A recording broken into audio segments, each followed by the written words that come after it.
First, I'd like you to tell the men and women who work for you, federal law enforcement, that we appreciate what they're doing. We know that they have a responsibility, by the way, under laws that were passed here in this Congress, to protect these federal buildings. And looking at those videos is hard. It looks almost like a war scene. And so let them know that, the people I represent understand they have a responsibility, understand that they're putting themselves in danger, and it's appreciated. And just to back up a second, the tragic murder of George Floyd was something I think, all of us thought was horrible.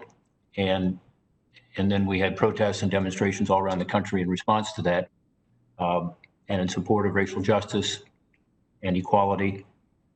I think the vast majority of Americans fully support those demonstrations if they're peaceful. And, I think we have the right as Americans under the First Amendment to be able to protest, and we can never let that be taken away. But what we saw in those videos and what you've explained today and what we've all seen on our TV sets and online is deeply troubling, because the violence, the rioting, the physical damage, the arson, certainly the looting. One thing that breaks my heart is to see store owners, particularly in some of these underserved communities who have worked hard to create a small business, see it destroyed. You can drive through almost every major city in America today and see stores that are boarded up. You can see it here in Washington, D.C., by the way. If you drive around the White House area, you'll still see a lot of stores and shops boarded up.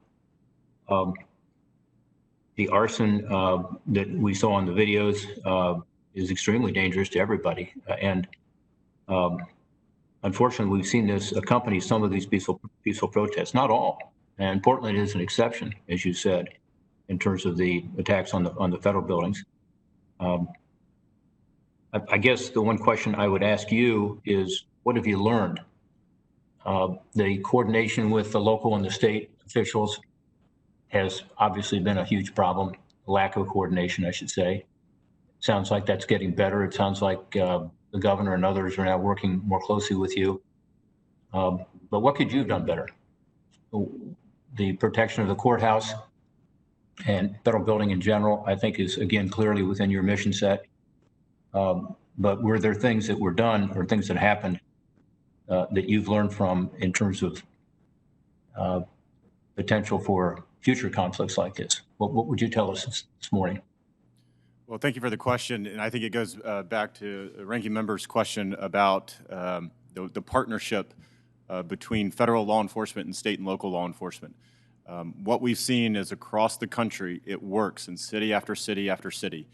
Unfortunately, what we saw in Portland was the lack of that, and it allowed these violent individuals to, again, continue to attack a federal facility night after night with no repercussion, with no one holding them accountable. So they became more emboldened night after night, and we started seeing some of the weapons that they used became more and more sophisticated. At first, it was bricks, bottles, frozen water bottles, canned food, things that are hard that can be thrown at an officer. Night after night, 30 days in, 40 days in, there's no consequence to them doing that. So then they come back with commercial-grade fireworks, and then they come back with IEDs, and then they come back with power tools. They keep coming back because there's no accountability. So the lesson learned is making sure that there is close partnership with state and local law enforcement officials. And again, we see that in every other city and around the country. Yeah, we see that now. Well, I think you make a good point. You don't want to have this accelerate, and so getting control of the situation earlier obviously makes sense. And I won't push you on this because I want to ask you about Operation Legend, but I think my question is more, what have we learned as a federal DHS, Federal Protective Service law enforcement function that we could have done better? Was there nothing to have been done? Could that information have been provided in a way that was more compelling to be able to get that cooperation?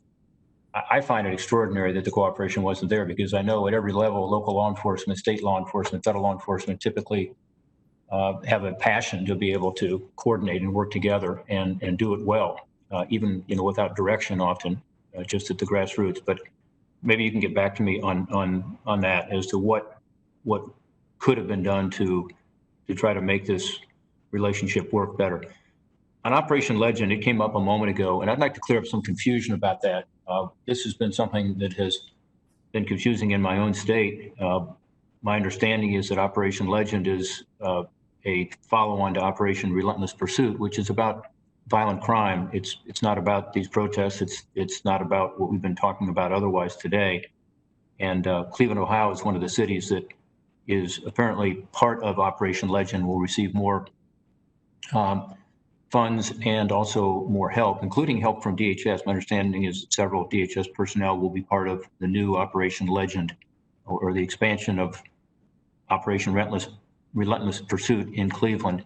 And I think, you know, the violence that we've seen in our cities, and I'm talking about violent crime here, is a big concern. I mean, we've seen an uptick. The studies I've seen even this week are that there's about a 24% rise since last year in reported homicides in 50 of our largest cities in America.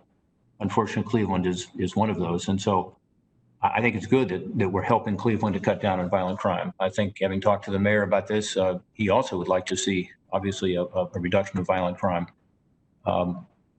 My concern is that there was some confusion and concern back in Ohio about this program because of a lack of communication with the U.S. Attorney, with the mayor, with others.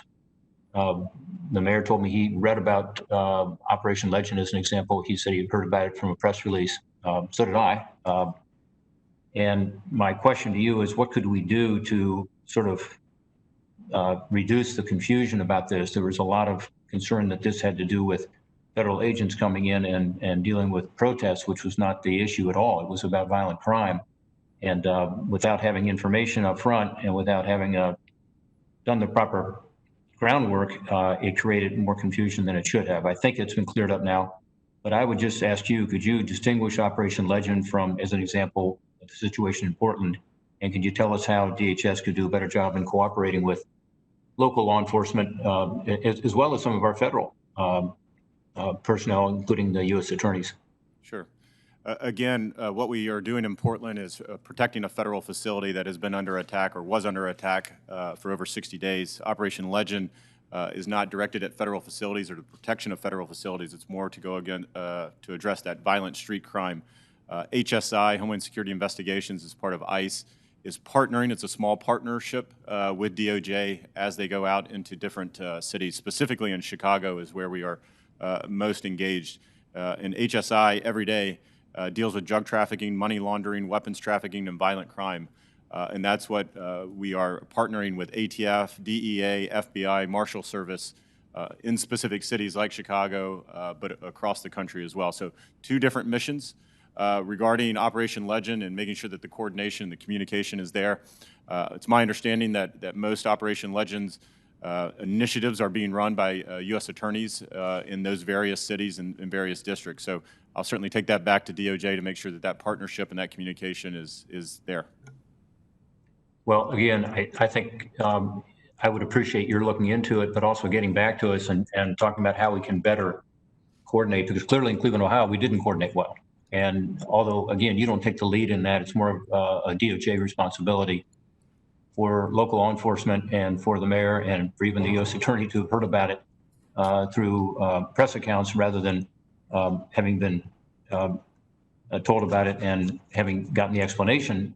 Makes it more difficult for you to do your job, because when your agents show up and people aren't sure what the purpose is, it makes it harder. So I just think it's a matter of simple communication, and my hope is that we can do a better job at that going forward. And again, I want to end with saying that I hope you will communicate back to people, the men and women who work for you, who are doing their jobs and doing it professionally, that we understand the sacrifices they're making and we appreciate it. Thank you.